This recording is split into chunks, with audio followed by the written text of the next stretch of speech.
विकसित भारत 2047 या संदर्भामध्ये अतिशय महत्त्वपूर्ण बैठक झाली आणि या बैठकीमध्ये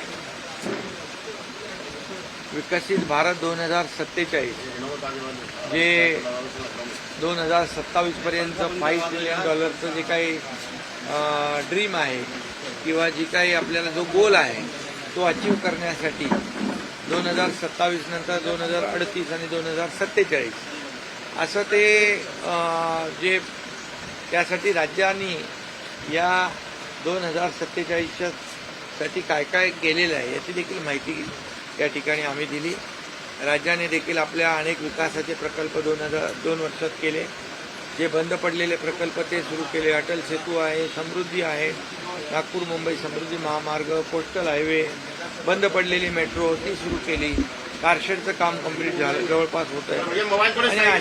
आणि असे जे प्रकल्प आहे ते प्रकल्प करत असताना या ठिकाणी कल्याणकारी योजना देखील आपण केल्या, त्याची आम्ही माहिती दिली।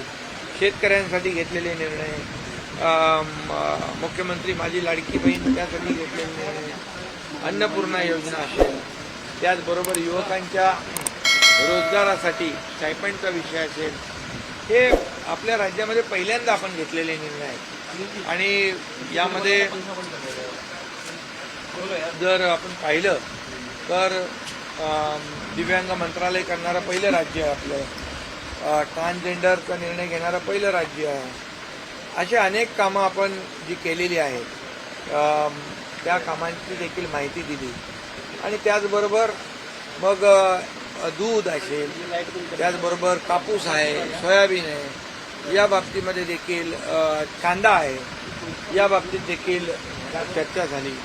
आणि शेतकऱ्यांना न्याय मिळाला पाहिजे अशा प्रकारची पॉलिसी केंद्र सरकारची असली पाहिजे, शेतकऱ्यांना फायदा होईल अशा प्रकारचा निर्णय केंद्र सरकारने घ्यावा, त्याला सहकार्य करावं असं देखील त्यामध्ये मागणी केली।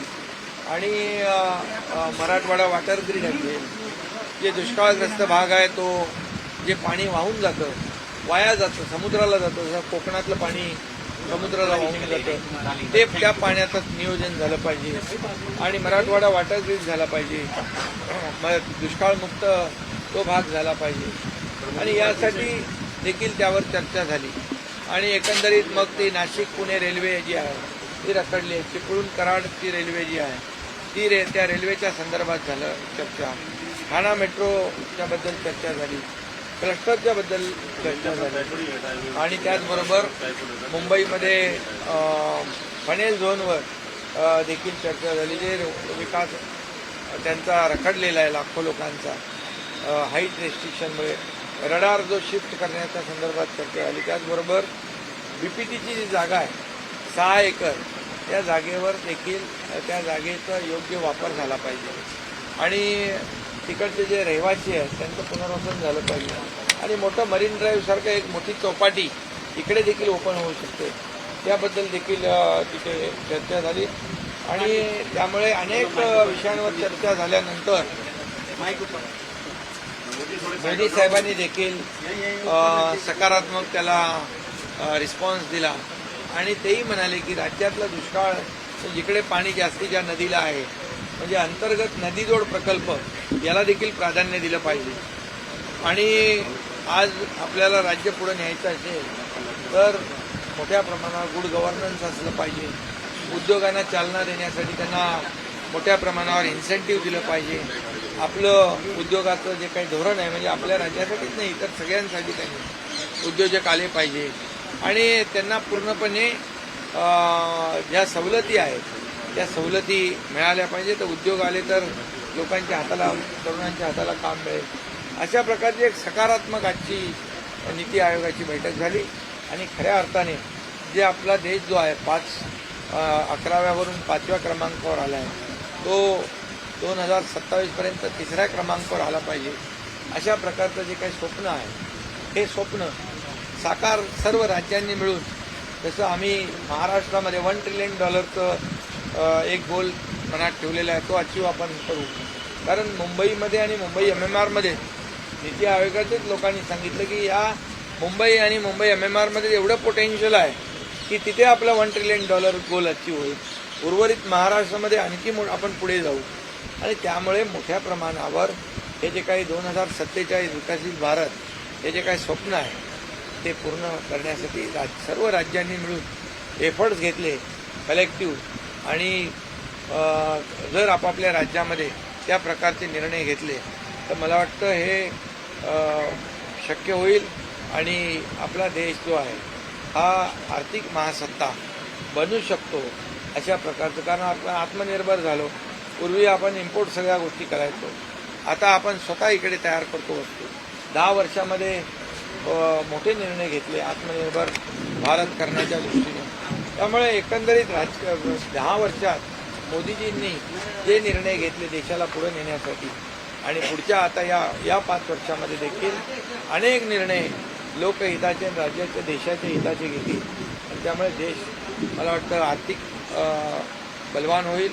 आज आपण पाहिलं तर जगभरामध्ये अनेक देशांची अर्थव्यवस्था जी आहे ही डगमगलेली आहे, बिघडलेली आहे आणि तरीसुद्धा आपली आर्थिक जी काय अर्थव्यवस्था त्याला चालना देण्याचं काम केलं आहे. त्यामुळे भविष्यामध्ये देखील खूप मोठ्या प्रमाणावर राज्यात देखील आपण अनेक योजना आज सुरू केल्या. त्याचा फायदा ही इकॉनॉमी बूस्ट होण्यासाठीच होईल. ही पूर्ण इकोसिस्टीम आहे आणि मग हे सगळे सांगड आहे एकमेकांवर. म्हणजे प्रकल्प पण झाले पाहिजे, प्रकल्पाच्या माध्यमातून लोकांना काम मिळतं, जनतेला त्याचा फायदा होतो. आता अटल सेतूमध्ये जिथे 1-1.5 तास लागायचं तिथे 15 मिनिटामध्ये, समृद्धीमध्ये 20 तास लागायचे आता 7 ते 8 तासामध्ये माणूस पोहोचतो. कोस्टलची तुमची मुंबईची ट्रॅफिक आपण बघितली की ट्रॅफिक कमी झाली, वाहतूकदारांना त्याचा फायदा होतो. हे असे मेट्रो आपण जे करतो 337 किलोमीटर याच्यामुळे देखील मोठा दिलासा मुंबईकरांना देखील मिळणार आहे. आणि मोदी साहेबांनी त्यांच्या म्हणजे आजच्या याच्यामध्ये खूप सकारात्मक चर्चा केलेली आहे. नदी जोड प्रकल्प राज्यात देखील राबवण्याच्या संदर्भात नदी जोड प्रकल्पाच्या बाबतीमध्ये देखील आपण जसं मराठवाडा वॉटर ग्रीड आणि कोकणातलं जे वाहून जाणारं वाया जाणारं पाणी या संदर्भात देखील मी तिथे मुद्दा उपस्थित केला आणि मग मोदी साहेबांनी देखील नदी जोड प्रकल्प मोठ्या प्रमाणावर हाती घ्या अशा प्रकारचे देखील सूचना केलेल्या आहेत. एक त्यांनी देखील एक सर्वसामान्य माणूस हा जो आहे मेन स्ट्रीममध्ये आला पाहिजे. एक शेतकरी, महिला आणि युवक हे खऱ्या म्हणजे ह्या सगळ्या प्रमुख जो आपला मेन स्ट्रीम आहे मुख्य प्रवाहामध्ये आणण्याचं काम या ठिकाणी करण्यासाठी त्यांनी बजेटमध्ये देखील अनेक निर्णय घेतले. जसे आम्ही बजेटमध्ये अनेक योजना केल्या. केंद्राने देखील सर्वसामान्य लोकांना टॅक्समधून बेनिफिट मिळाला पाहिजे. ते स्टँडर्ड डिडक्शनमध्ये 50,000चं 75,000 केलं. त्याचा देखील फायदा लोकांना होणार आहे. 11 लाख कोटी रुपये इन्फ्रास्ट्रक्चरवर ठेवलेले आहेत. त्याचा फायदा महाराष्ट्राला होईल. मोठ्या प्रमाणात टॅक्सपेअर आपला महाराष्ट्रातला आहे, मुंबईतला आहे, त्याला फायदा होणार आहे. 3 लाख कोटी रुपये महिलांच्या विकासासाठी, उत्कर्षासाठी ठेवलं, त्याचाही बेनिफिट होणार आहे. युवकांसाठी देखील त्यांनी प्रशिक्षण भत्ता, स्टायपंड तोही निर्णय घेतला आहे. त्यामुळे केंद्र आणि राज्य मिळून जे काय आज निर्णय झालेले आहेत. मी महाराष्ट्राच्याबद्दल बोलेन तर डबल इंजिनचं सरकार खऱ्या अर्थाने 2 वर्षात त्यांनी खूप मोठ्या प्रमाणावर राज्याला मदत केलेली आहे. साहेब, राज्यात आणि आता पण त्यांनी जेव्हा मुंबईत आले त्यावेळेस म्हणाले होते की मुंबई ही देशाची आर्थिक राजधानी आहे पण ती जगाची आर्थिक राजधानी होईल अशा प्रकारचं काम करत आणि ग्लोबल फिनटेक कॅपिटल झाली पाहिजे अशा प्रकारचा देखील त्यांनी निर्णय घेतलेला आहे. त्यामुळे मुंबई ही पूर्ण राज्यभरामध्ये नाही, देशभरामध्ये नाही तर जगभरामध्ये मुंबईप्रमाणे त्याला ताकद दिली पाहिजे आणि आर्थिक राजधानी ज्या फायनान्शियल कॅपिटल जे आहे त्याकडे देखील तशा प्रकारचं आपण पाहून मुंबईत देखील मोठ्या प्रमाणावर आम्ही सोयी सुविधा देतो याचा फायदा होणार. दोन्ही उपमुख्यमंत्री पण दिल्लीत आहेत सर. काही विधानसभा जागा वाटपाबाबत काही पॉलिटिकल होईल, जागा वाटप योग्य वेळी होईल आणि सर्व संमतीने होईल. आणि महायुतीने जे 2.5 वर्षामध्ये काम केलंय, महाविकास आघाडीने 2.5 वर्षात काम केलंय याची तुलना जनता नक्की करेल आणि त्याची पोचपावती येत्या विधानसभेच्या निवडणुकीमध्ये मिळेल महायुतीचं सरकार पुन्हा येईल. दुधाचं काय दूध भेसळ संदर्भात कारवाई करण्याची मी कालच बैठक आमची झाली आणि त्यामध्ये कांद्यासाठी देखील 10 लाख मेट्रिक टनाचा कांदा महाबॅन करण्याचा निर्णय झाला.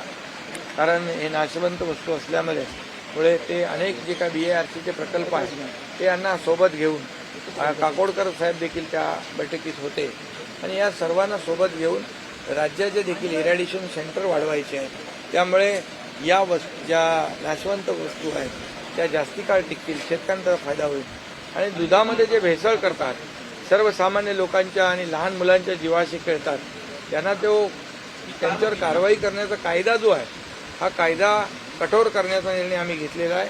त्याच्या तशा प्रकारची शिफारस केंद्राकडे करू आणि राज्यात देखील मी सांगितलेलं आहे की जे दूध भेसळ करतील, दुग्धजन्य पदार्थामध्ये भेसळ करतील, जे लहान मुलांच्या आणि सर्वसामान्यांच्या जीवाशी खेळतील त्यांना MPDA सारखी कारवाई झाली पाहिजे, त्यांना जेलमध्ये टाकलं पाहिजे, त्यांना नॉन बेलेबल केस केली पाहिजे. अशा प्रकारचं देखील तुमचं सरकार आणि सगळ्यात महत्वाचं आज उद्धव ठाकरे यांचा वाढदिवस आहे.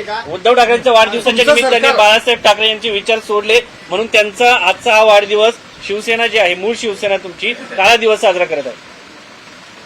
ठीक आहे, वाढदिवस त्यांना आपापल्या पद्धतीने साजरा करायचा अधिकार आहे. परंतु बाळासाहेबांचे विचार त्यांनी सोडले त्याच्यावर आमचे प्रवक्ते बोललेले आहेत. सरकार आणि सरकारमधला एक गट मनोज जरांगेंशी चर्चा करतो, त्याच वेळेला त्यांच्या विरोधात म्हणजे त्यांच्या मागणीला जे विरोध करतायत त्यांना देखील त्यांच्याशी देखील एक गट चर्चा करतो. ह्या सगळ्या शरद पवारांनी आरोप असा आरोप शरद पवार यांनी त्यांनी असं म्हटलं दिल्लीत जाऊन मराठा आरक्षणाचा प्रश्न सुटणार नाही. पवार साहेब जेव्हा मला भेटले तेव्हा मी त्यांना त्यांची अनेक कामं होती, दुधासंदर्भात होती, काही जलसंपदा विभागाशी संबंधित होती, काही सहकार विभागाशी संबंधित होती आणि त्यानंतर या विषयावर देखील चर्चा झाली. त्यांनाही मी सांगितलं या महाराष्ट्र आपला हा पुरोगामी महाराष्ट्र आहे, सर्व लोक यामध्ये गुण्यागोविंदाने राहतात, परंतु जाती जातीमध्ये जी आज तेढ निर्माण होताना आपण पाहतोय, एका म्हणजे गावबंदी करा, कोणी कोणाच्या कार्यक्रमात जायचं नाही असं कधी झालं नव्हतं. आणि त्यामुळे या संदर्भामध्ये आपण सगळ्यांनी मिळून एकत्र येऊन या विषयाला आपण कुठेतरी निर्णय घेतला पाहिजे. आणि त्यामुळे त्यांना त्यांनी सांगितलं की ओबीसी आणि मराठा समाजाच्या नेत्यांना एकत्र बसवून आपण बैठक घेऊ, तुम्ही बैठकीला या. आणि मी त्यांना जाहीरपणे सांगितलं, आजही सांगतोय की आपण ज्येष्ठ नेते आहात आणि सगळ्यांनी मिळून या प्रश्नाला न्याय दिला पाहिजे. आणि या राज्यामध्ये जे काही वातावरण बिघडलेलं आहे, निवडणुका तर येतात जातात, परंतु जे वातावरण जे बिघडलेलं आहे ते वातावरण दुरुस्त झालं पाहिजे. खेळीमेळीच्या वातावरणामध्ये सगळे लोक गुण्यागोविंदाने राहिले पाहिजे. कारण मराठा समाजाला आरक्षण देताना ओबीसीचं आरक्षण कमी होणार नाही अशी भूमिका सरकारने पहिल्या दिवसापासून घेतलेली आहे. आणि त्याचबरोबर आज मी या ठिकाणी आपल्याला सांगू इच्छितो, ज्या मराठवाड्यामध्ये कुणबी नोंदी सापडत नव्हत्या, जुन्या नोंदी असताना कुणबी प्रमाणपत्र मिळत नव्हती, परंतु ती आम्ही द्यायला लावली. कुणबी प्रमाणपत्र आता मिळत आहेत. 10% मराठा समाजाला वेगळं आरक्षण आम्ही दिलं. त्याचबरोबर मुलींचं शिक्षण मोफत केलं आता, उच्च शिक्षण. आणि सारथी आणि अण्णासाहेब पाटील आर्थिक विकास महामंडळाच्या माध्यमातून मोठ्या प्रमाणावर मराठा समाजाला देखील योजना देण्याचं काम आपल्या सरकार करतंय. आणि ओबीसी इतर समाजावर कुठल्याही समाजावर अन्याय न करता ही भूमिका आजही आमची कायम आहे, कालही होती. आणि त्यामुळे यामध्ये एवढंच आहे की जेव्हा आपण, माझं सगळ्यांना आव्हान आहे ओपन, की आपण बसा, चर्चा करा, तुमच्या काय मागण्या आहेत ते सांगा. मागण्या आपण जेव्हा सुरुवातीला कुणबी प्रमाणपत्र देण्याची मागणी आपण पूर्ण केली, मराठा समाजाला आरक्षण देण्याची ती मागणी आपण पूर्ण केली. आज मोठ्या प्रमाणावर आपण त्याच्यावर काम केलेलं आहे. त्यामुळे जे कोणी याच्या बाबतीमध्ये ज्यांना चर्चा करायची आहे, मग मनोज जरांगे असतील, ओबीसीचे नेते असतील आणि राजकीय जे काही सर्व पक्षीय नेते आहेत, यांनी एकत्र बसून हा मार्ग काढला पाहिजे. सगळे सोयरेबाबत सरकारची काय शरद भूमिका पवार आहे? म्हणाले की शरद पवार म्हणतात की दोन्ही गटांना वेगवेगळी वचनं दिली आणि त्याच्यामुळे आज असं तिढा कुठलंही निर्माण आम्ही झालाय. जे बोलतो ते जाहीरपणे बोलतो.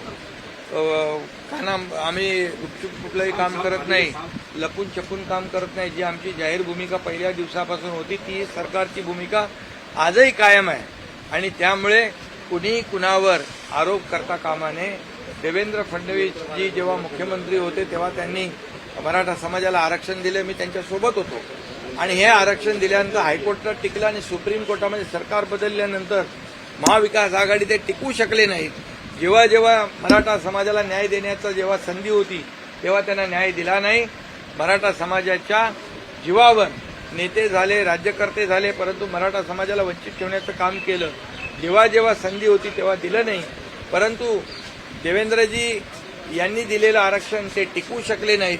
पण आमचं सरकार पुन्हा आल्यानंतर युतीचं आम्ही पुन्हा आरक्षण दिलेलं आहे, पुन्हा कुणबी प्रमाणपत्र दिलेली आहेत, पुन्हा मराठा समाजाला ज्या ज्या योजना ज्या आहेत त्यांचा लाभ आम्ही देतोय. 5,000 अधिसंख्य पदं निर्माण करून जे त्या काळामध्ये कोर्टाचा निर्णय झाला सुप्रीम कोर्टाचा आरक्षण रद्द करण्याचा, त्या काळात ज्यांचं सिलेक्शन झालं होतं, ज्यांना अपॉइंटमेंट नव्हती, अगोदरचे राज्यकर्ते घाबरले, परंतु आम्ही त्यांना नोकऱ्या दिल्या. त्यामुळे मराठा समाजातल्या तरुणांनी देखील याचा विचार केला पाहिजे आणि 10% आरक्षण आपण दिलेलं आहे त्याचा फायदा घेतला पाहिजे. आज आपण मुलींचं शिक्षण मोफत केले त्याचा फायदा घेतला पाहिजे.